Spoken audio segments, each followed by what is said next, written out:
6 weeks, so this is double that length of time. Starting February 15th, Americans without health insurance can go to healthcare.gov and sign up for health coverage, often at little or no cost. The president also rescinded the global gag rule, which bars international nonprofits that international funding. Which bars international nonprofits that provide abortion counseling or referrals from receiving U.S. funding. And he directed the Department of Health and Human Services to take immediate action to consider whether to rescind regulations under its Title X family planning program.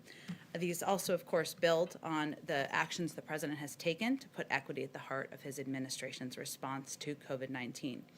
Second, I wanted to update you on the amendment being made to the Public Readiness and Emergency Preparedness Act, or PrEP Act, declaration on the COVID-19 response.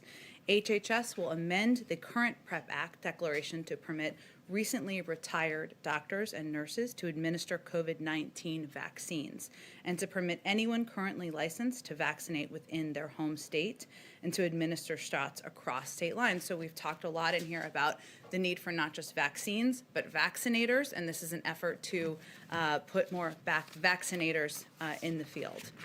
A number of states have already taken action to ease licensing requirements to expand the vaccinator workforce, but this nationwide action will make that easier across the board. The amendment will help us in our vaccination efforts with the continued goal of 100 million shots in 100 days. Also today, I just wanted to point you to, which you may have all seen, the statement by National Economic Council Director Brian Deese about the quarterly GDP and weekly unemployment claims. And finally, a note on the Vice President's schedule. Today she's doing local TV interviews and meeting with editorial boards in West Virginia and Arizona to discuss the American Rescue Plan. So with that, go ahead. Thanks, Jen. I've got two, one foreign, one domestic. I wanted to ask you about the Pakistani Supreme Court's decision to release the man that was convicted of the killing of journalist Daniel Pearl. Does the White House have a response, and are there plans to ask for his extradition to the U.S. for a trial? The United States is outraged by the Pakistani Supreme Court's decision to affirm the acquittals of those responsible for Wall Street Journal reporter Daniel Pearl's kidnapping and brutal murder, which shocked the world's conscience in 2002. This decision to exonerate and release Sheikh and the other suspects is an affront to terrorism victims everywhere, including in Pakistan.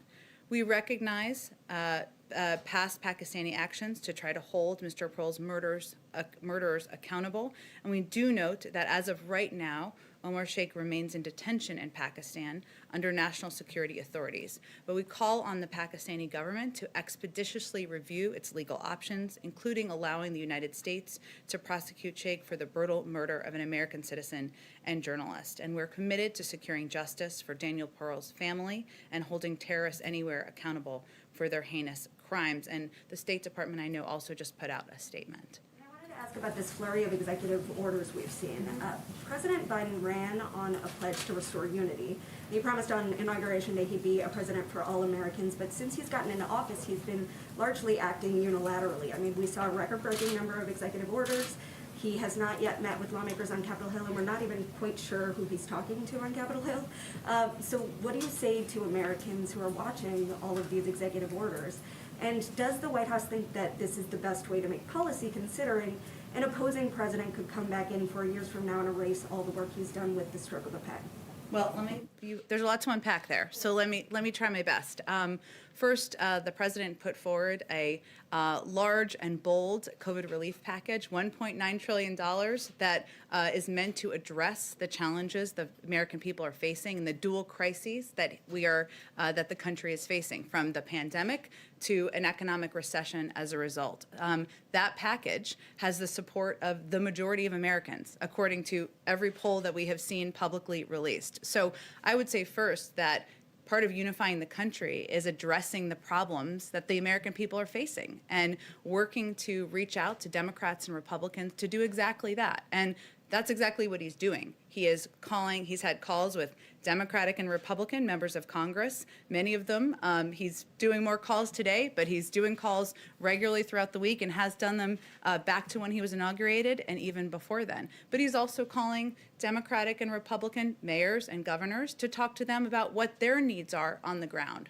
So His objective as president is to deliver on what he promised in his inaugural address, govern for all of the American people by focusing on addressing the issues that people are facing that aren't just hitting blue states or red states, aren't just hitting Democrats or Republicans, but are crises that we are all facing. And I think the polls will tell you that people are responding to that. In terms of executive actions, he also ran with a commitment to take steps immediately to address the pain and suffering that the American people were feeling. And that includes overturning some of the detrimental, harmful, and at times immoral policies and actions of the prior administration. But he's the first to tell you, as he said many times publicly, he's not going to take executive action alone. That's why he's put forward a number of packages that he's actively working with members of both parties to move forward on. Follow-up, if the issue is that Congress is so broken that he needs to work quickly unilaterally to get some of this done, then does he support the move towards reconciliation that Senate Democrats are talking about right now? It's essentially the same idea. Well, I didn't say that that was his point of view. Those are your words, not mine. I would say his view is actually that these policies, the policies in his COVID relief package, are policies that are not Democratic or Republican. Everybody wants their kids to go back to school. Everybody thinks that there should be more shots in the arms of Americans. Everybody thinks that the American people should get more relief and a bridge in this period of time that is such a challenge. So what he's saying is, here's my proposal. Here's how I think. Here's how economists, medical experts, health experts think we can address these crises we all agree are impacting all of our constituents across the country. Let's have a conversation about it. That's what he's doing.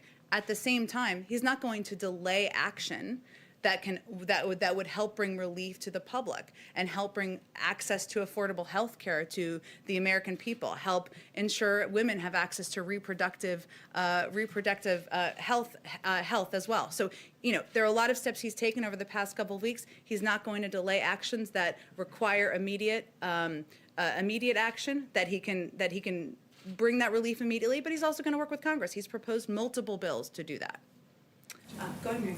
Following up on that, Democratic leaders on the Hill appear to already be eyeing reconciliation. We heard Leader Chuck Schumer today saying that they're moving ahead with or without Republicans.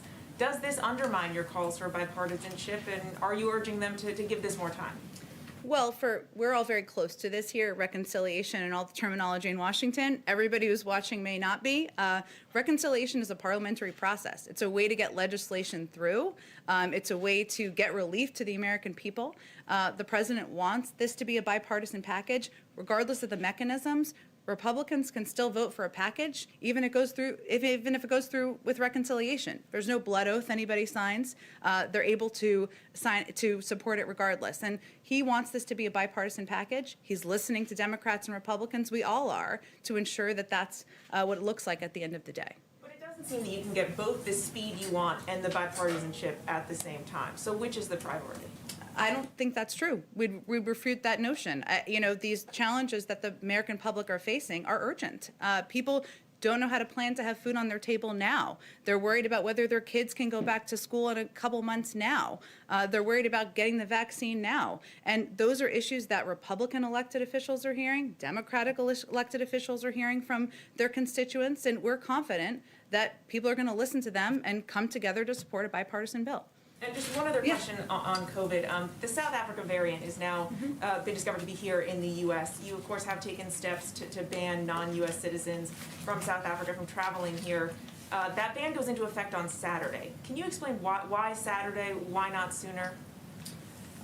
Well, the testing requirements we put in place that you noted were put in place for all departures, including South Africa. They take place. They will be put into effect at noon on January 26th. So this actually goes into effect Friday night, fair, it's just Saturday morning, close, and was put into place very quickly over the course of a week to stand up the necessary process. I mean, it takes a little bit of time to put these restrictions in place, to work with airlines, work with regulatory authorities to get them in place. We did that as quickly as possible, and before there was a reported case, of course, because we've seen the reports and we listened to health and medical experts. Go ahead, Caitlin. So given that Democrats have kind of indicated they will move forward with or without Republican support. Conversations with and listening to leaders and members of both parties to assure that we get to exactly that place. But if we got to that place where only Democrats have voted for it, Is he okay with that? We'll have a conversation at that point. We're not there yet. Okay, so second question on, given all the volatility surrounding Wall Street and GameStop, what is the Biden administration doing to protect the average American investor if there is going to be potentially a major market correction coming? Well, the SEC put out a statement, I believe it was today, or in the last 24 hours, I should say. We'd refer you to that. We're not going to have additional comment from here. Nothing beyond just monitoring it. Has he had any conversations with economic officials about what's going on? We don't, he's briefed by his economic team frequently, but I don't have anything more to read out for you. Go ahead. Is the SEC, DOJ, or broader administration specifically looking at Robinhood and other platforms' decision to prevent retail investors from purchasing certain stocks like GameStop? I don't have anything more on this aside from to point you to the SEC statement. Okay, just one more question. Is the administration working with Majority Leader Chuck Schumer to push Gary Gensler's nomination given the frenzy in the stock market? Well, I have not spoken with our legislative team about Gary Gensler's nomination specifically, but certainly the president has spoken about the urgency of getting his team in place to address the range of issues we're facing, and I don't think that would be any different for Mr. Gensler. Go ahead, Sabrina. Thank you so much. First on the COVID relief package, in order to cut a deal, would President Biden be willing to entertain a smaller package? Well, first, and you didn't ask me this, but since there was some reporting this morning, I just want to take the opportunity to be crystal clear. We're not looking to split the package. That is not a proposal from the White House. I talked to the president about it this morning. That is not what our focus is or our intention is. And the reason is because we are not going to put ourselves in a place or anyone in a place where we're choosing between helping families to put food on the table and making sure kids get back to school, or making sure kids get back to school and getting a vaccine in the arms of Americans. Now, at the same time, what the president has conveyed to all of us and had during his conversations with members of Congress is that he's put his proposal out there. He was in the Senate for 36 years.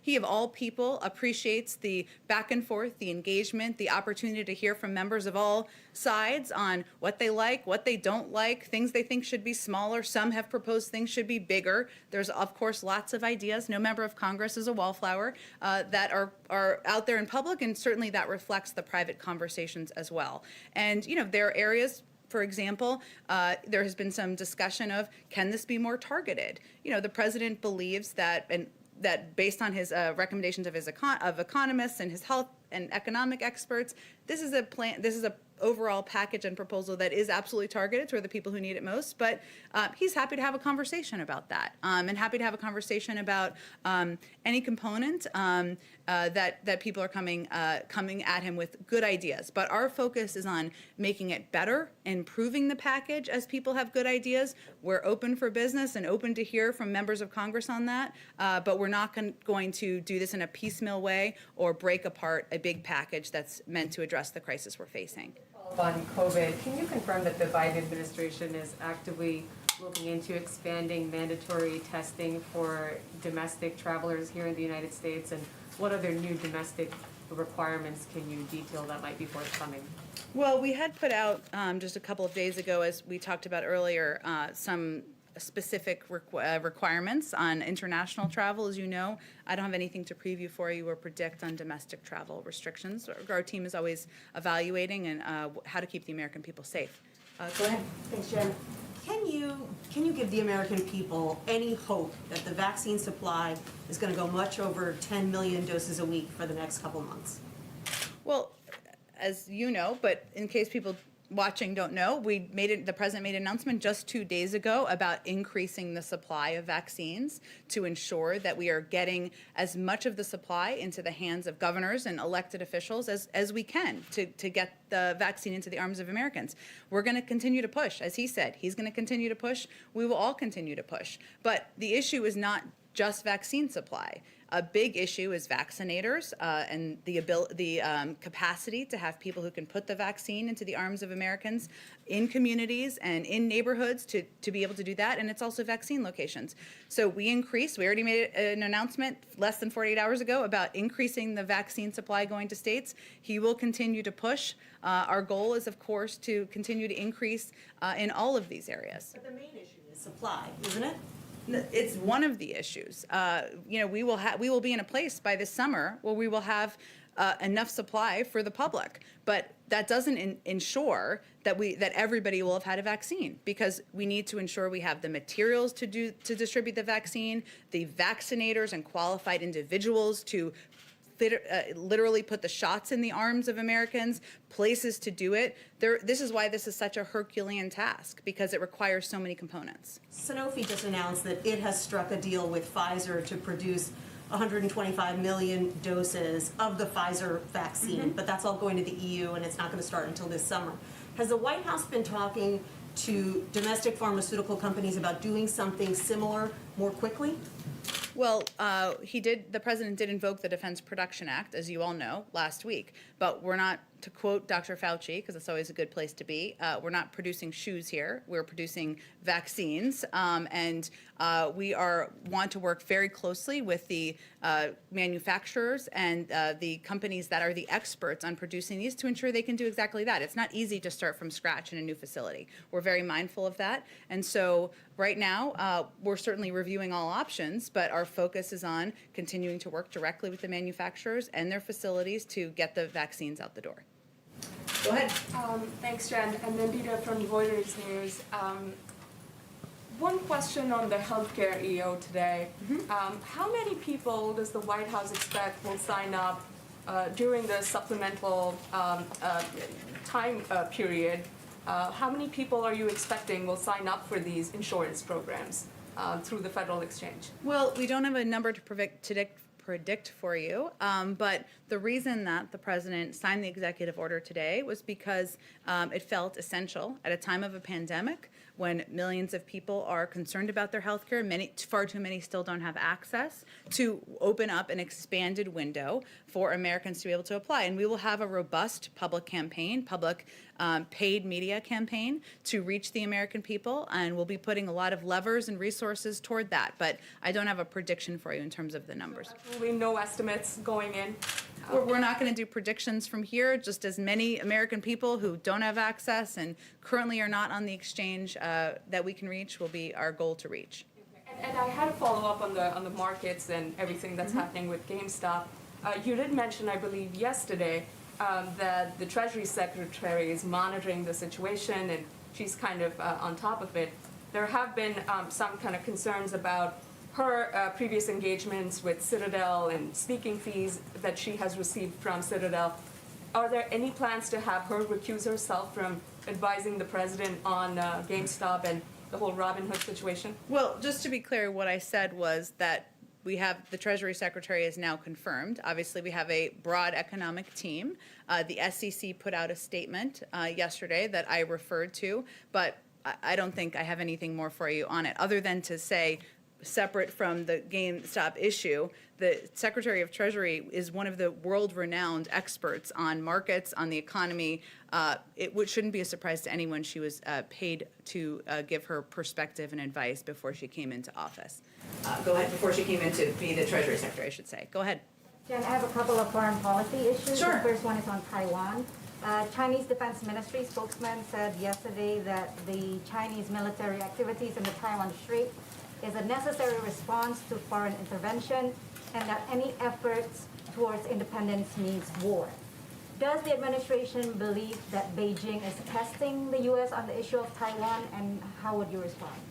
Well, the good news is that my longtime friend John Kirby is giving a briefing today at the Department of Defense, and I would certainly refer you to him and any comments he makes on this specific issue. Do you have another question? Yes. I'm just again following up Secretary Blinken's statement yesterday on the review of the sale of F-35s to the United Arab Emirates and also missiles to the Saudis. What is the message of the administration to the region in terms of your position on the Abraham Accords? I understand the president is open to having more countries join, but how urgent is it for the administration, and what would be your strategy? Would you, for example, continue the carrot and sticks approach of the Trump administration? Well, I know Secretary Blinken was just confirmed yesterday. I love having all these cabinet members and colleagues in places and agencies because there's even more expertise out there. But as you know, we've recently paused some arms sales to ensure they meet our strategic objectives, including how to end the conflict in Yemen. But state will be able to speak to it in greater detail. And as you also noted, there's going to be an ongoing review of a range of policies, including what our engagement will be in the Abraham Accords. In terms of the urgency, how urgent is it for the administration that more countries sign on? Well, again, this will be under the purview of the State Department. I'm sure they'll be speaking to it. And the Secretary was just confirmed earlier this week, so we'll give him a minute to figure out where his pencils and pens are. But certainly it's important, an important issue and one that they will be reviewing soon, I'm sure. Question on Russia. Do you have anything else to add now that the Russian court has rejected the appeal of Alexei Navalny? Anything else that you'd like to add beyond what you've said? No, as I noted the other day, and as was clear in the readout that we issued of the president's call with President Putin, he did not hold back in conveying his concern and about the treatment of Alexei Navalny and the treatment of protesters, and that is certainly something that will continue to communicate at many levels with the Russians. Go ahead. Hi, two questions. Actually, third, I just wanted to follow up on just on the Russia question. Is there anything at all that you can give us in terms of the tone of that call or the length of the call? I mean, the topics that you laid out, kind of boom, boom, boom, were all pretty, it seemed like quite a difficult conversation for the Russian president, perhaps. I'm just wondering if you can give us any sort of sense of color about how it went. Well, I'm not in the business of reading out anything the Russians are doing, as I know you're not exactly asking, but sort of. I will say that President Biden had clear objectives that he wanted to get across during that call. He has never held back as it relates to President Putin or his concerns about the actions of the Russian government, and he certainly conveyed that clearly during the call. As you know, there's also a review that's underway about a range of activities that is being overseen by his national security team, and he touched on a number of those issues during that call. But I don't have anything more for you. I'm sure the Kremlin is happy to give you a readout of how well President Putin thinks the call went.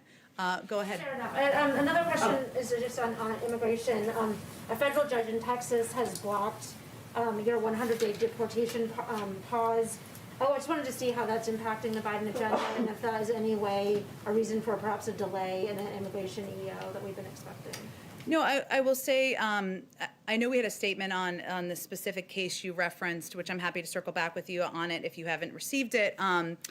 In terms of our overarching agenda and approach to immigration, there was an early and draft version of what our executive order plan and schedule looked like, and that was early and was draft and was not accurate. But I will tell you, get some sleep this weekend. We'll have more to say next week on immigration. The president will, so we'll have more to report out to you in the next couple days. One final thing here. I was curious, some of my colleagues have earlier been asking you about reconciliation and sort of the tension between moving quickly with Biden's legislative agenda versus sort of a longer period of negotiation. And I do wonder with this last week, you did have Senator Leahy in the hospital, Senator Mark Warner in quarantine because of COVID. There's a pandemic going on, and you have the slimmest possible majority in the Senate. Is there any sort of, when you look at the health situation, is there any sense that perhaps, moving it along quickly while you still have a majority might be the better move? Well, I've watched Senator Leahy in action for quite some time, and he has been, continues to be an advocate, as we know, for justice, for equality, and he's pretty wily and fierce. So we're pretty confident we're going to be working with him for a while. And as you know, he's resting at home, and we wish him our best. But I would say the president came into office knowing he was going to have a slim majority, and that it would be essential to work with both Democrats and Republicans, and that it would be extremely challenging, if not nearly impossible, to get big, bold work done on behalf of the American people without working with both parties. And that's exactly why he has himself had a number of engagements and calls with members of Congress, Democrats and Republicans, and why he has asked his team to do exactly that as well. So we've known, of course, even before the election in Georgia, we thought there wouldn't even be a slim majority. We would be in the minority. So, he's been planning for that, and we've been planning for that through the course of the last several months. Go ahead, Anita. Yeah, I'm following up on immigration. I understand what you're saying about the document that's out there with some executive orders and dates, but the chief of staff also indicated that immigration would be coming by February 1st, which I believe is Monday. So are the immigration executive orders coming on Monday? And is there some desire to wait until the secretary is confirmed for the executive orders, or can you give us shed some more light on this? No, I would say, as you guys may know from doing your own planning with long-term enterprise stories, sometimes things change. And things change in communications planning and what day you're going to put information out. And there's a range of reasons for that. But I would say stay tuned. We'll have more to say next week. So you won't say if it's Monday or not, just sometime next week? It will be next week. Okay, and one of the executive orders that we're talking about, a plan for family reunification at the border, I mean, that's one. Obviously, there's many, but that's one that a lot of people are waiting to kind of hear what that plan is. Is that something we should expect? Well, the president talked about his commitment to putting together a commission for reunifying families. He remains committed to that, and we'll have more to share on that soon. Go ahead, all the way in the back. Thank you so much, Jen. I'm Raquel Krahenburg from TV Globo Brazil. I have two questions. Going back to the climate crisis, during the campaign, President Biden warned of economic consequences if Brazil did not reduce deforestation on the Amazon. I'm wondering what kind of consequences he's considering, if it could hurt, for example, the trade negotiations with Brazil or the OECD support. Well, we just announced yesterday that we're going to be doing a climate summit coming up in the next couple of months. And of course, this is a big priority for President Biden. And that's why he asked his good friend, former Secretary Kerry, to lead our climate international effort. And certainly Brazil will be a key partner in that. But in terms of what those negotiations and discussions look like, it's a little too early for that at this point. And I'd certainly send you to the State Department and Secretary Kerry's office for more details. So just a follow-up, did he invite the Brazilian president? Will he invite for the summit? And is also President Biden still planning to label countries as climate outlaws? And if so, would Brazil be part of this list? Well, we're not quite there yet, given we just announced it. There haven't been invites or anything that went out, but we're happy to keep everybody updated. And certainly, as the United States is a large emitter, so is Brazil, so is China, so are many large countries and large economies, and we all have a role to play in addressing this crisis. One more question, Jen. When does President Biden think he will be able to start doing, or he will do his first international trip? Yeah. And where would be the first place he would go? I don't have anything to preview or predict for you at this point. As you know, we haven't done any domestic travel yet, given COVID, so I certainly don't have any predictions about a foreign trip. Go ahead, Sabrina.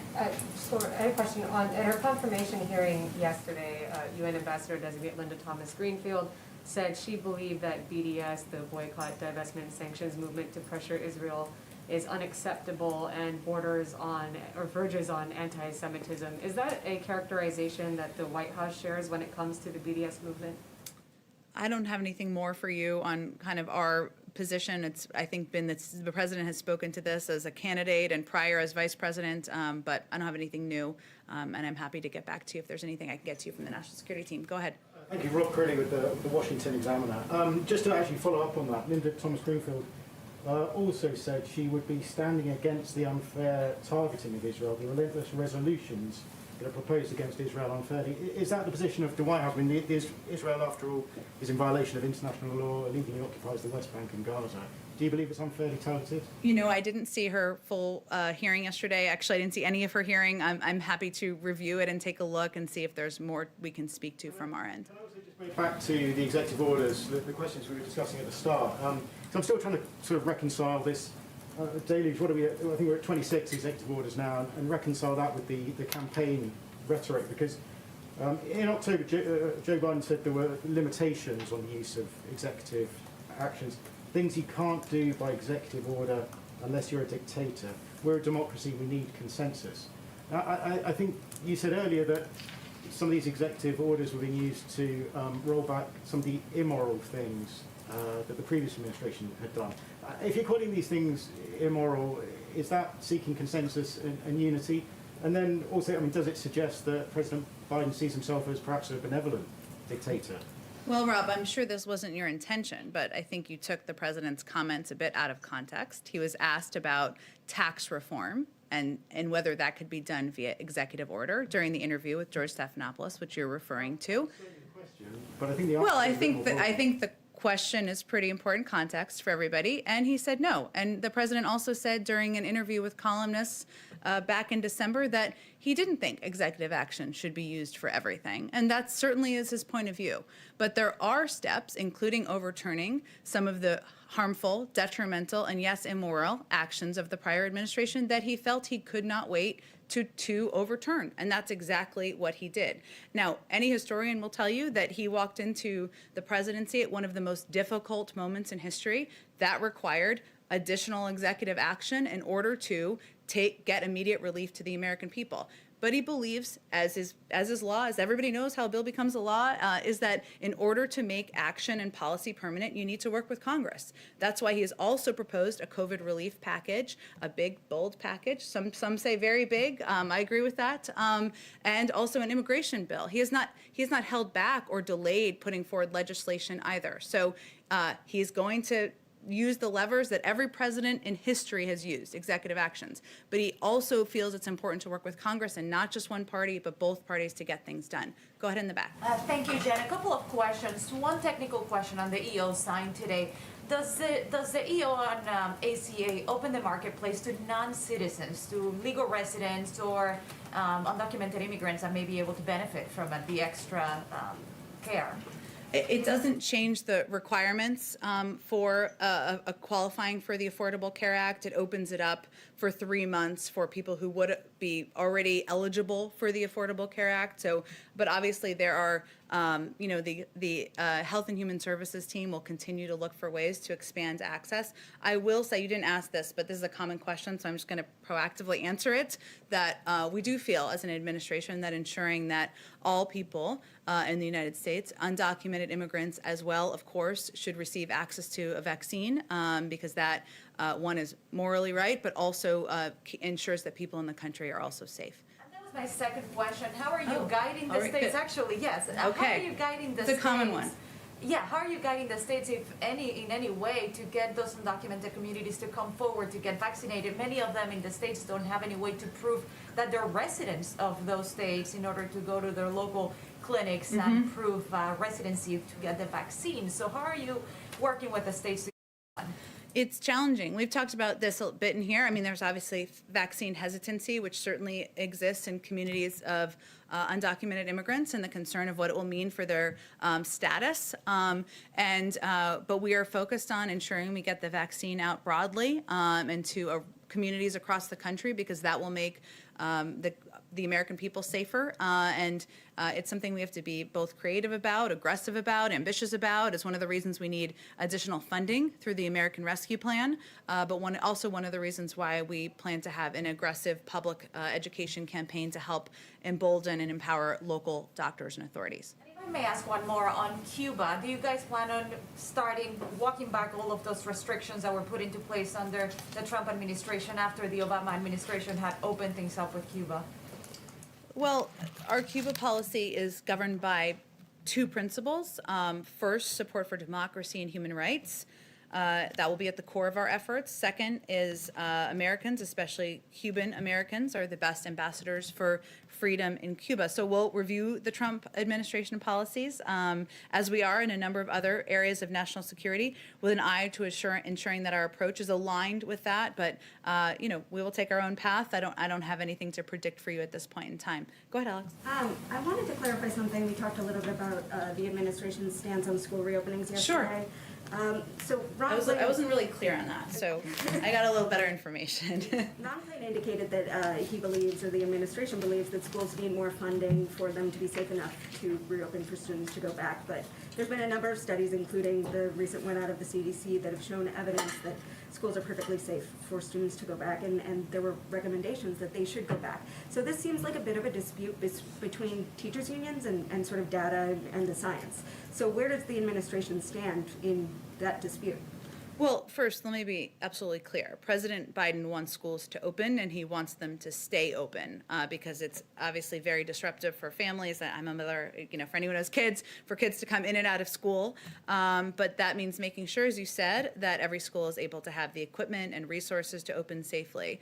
Not just rural schools or private schools, which often is where a lot of the school reopenings and schools staying open is happening. It's more of a challenge in public schools where they don't have that funding from tuition or smaller populations where it's easier to put in place the actions needed to keep the schools open. But the CDC study, which I know has received a lot of attention, was based on kind of an area that was more rural in Wisconsin. It was not, and I think what Dr. Walensky has said is that, and I think she said this on CNN last night, is that for areas where they are more populated, where schools where there's a lot more foot traffic, that there are going to need to be a lot of steps put in place in order to make the schools reopening safe. But we are committed to doing that. That's why the president signed an executive order last week supporting the safe reopening of schools. It requires the Departments of Education and CDC to provide evidence-based guidance. So that will include things like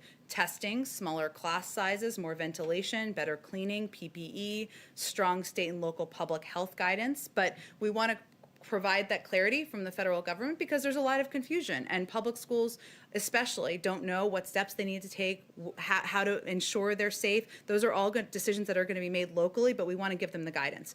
That's in process. Our team is working on that. Dr. Walensky, the CDC, and our health experts, and we hope to have more specifics soon.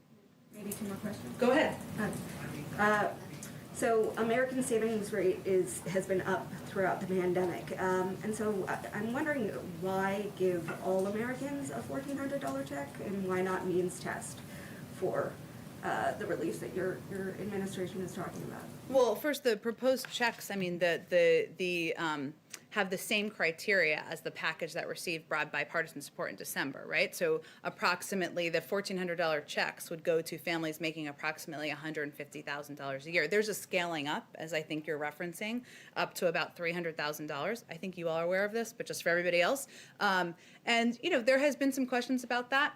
President Biden, our economic team, we're open to discussing that. But we want to ensure that the families that need relief, that need assistance, get it. And I would say at a time where we saw the economic data today, and this was reflected in Brian Deese's statement, it was worse than any week, I don't want to misquote myself here, than that we saw during the Great Recession. I mean, people are suffering.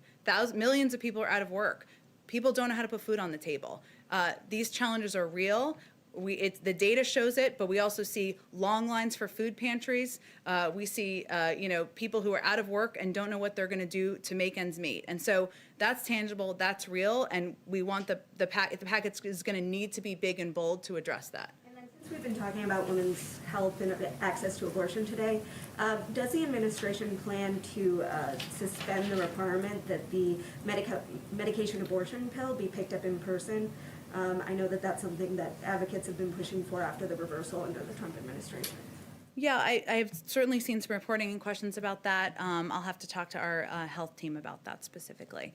Can I ask one more about the travel restrictions? Sure, go ahead, and Caitlin, then we'll go to you.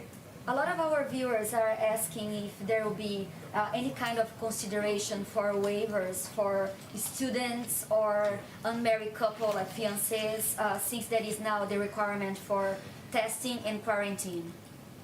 Well, I know there's been a lot of coverage of this and questions because these are people's lives and human beings who are missing their loved ones and their family members. And just to restate what the requirements are now. So spouses of American citizens and lawful permanent residents are able to travel under these restrictions we've put in place on international travel, although they have to take part in the mandatory pre-departure testing that applies to everyone. And we are reviewing and assessing, I should say, how students and unmarried couples and how we can proceed with that moving forward. I don't have anything to preview for you, but our team is looking into that. What is the criteria? Why countries with high numbers like Russia or India or Mexico are not in the list? Well, our health and medical team takes a close look at what restrictions we need to put in place in order to keep the American people safe, and that's how we review it. It's not about geopolitics. It was at times in the prior administration. That's not how we approach things. It's about where we need to put restrictions in place to keep the American people safe. I promise Caitlin she'd get the next question. So just to get some clarification on the CDC study about schools being good to reopen if precautions are taken, is the White House position that it needs to be further studied since you're citing just the one school in Wisconsin, or does the White House agree with the recommendations from the CDC about schools reopening?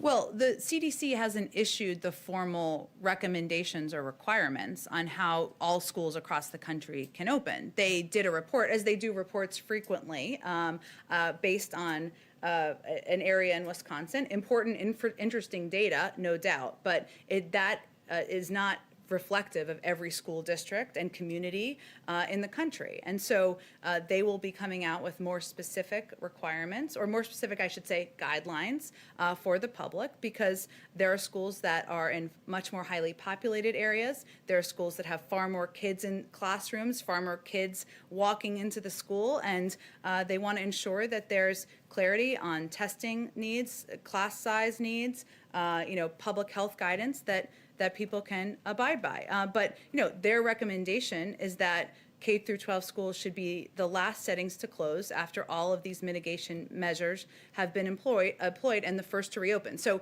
we all want schools to open and be open for good.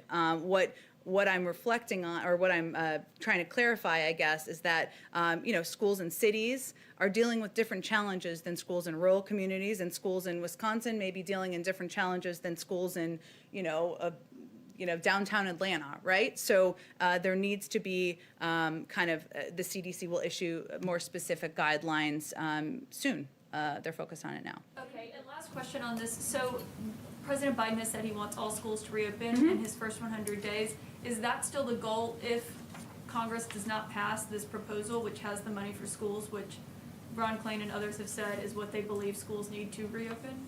I sense skepticism about the bill getting passed. We don't feel that. Look, I think the reason... I know, that's your job.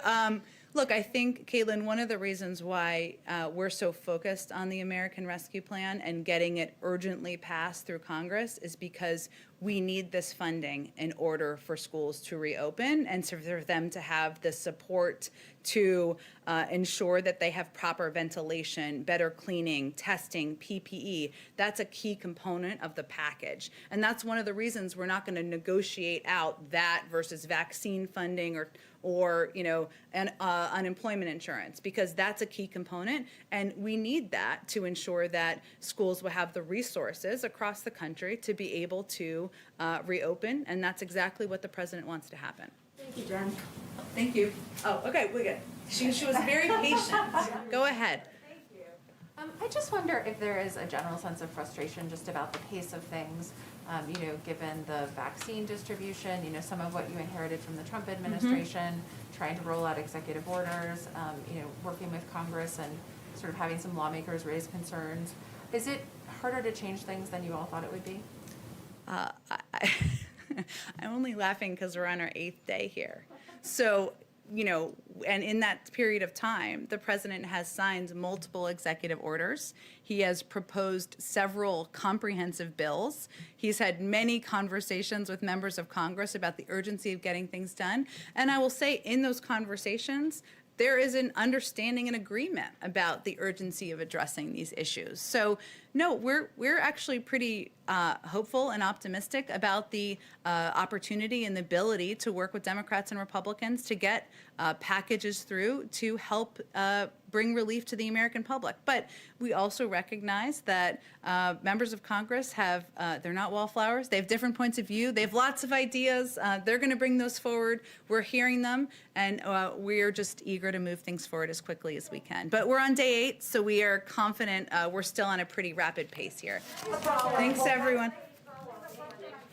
I appreciate all of you. I'll be in my office. Thanks for your time, and we'll do this again tomorrow.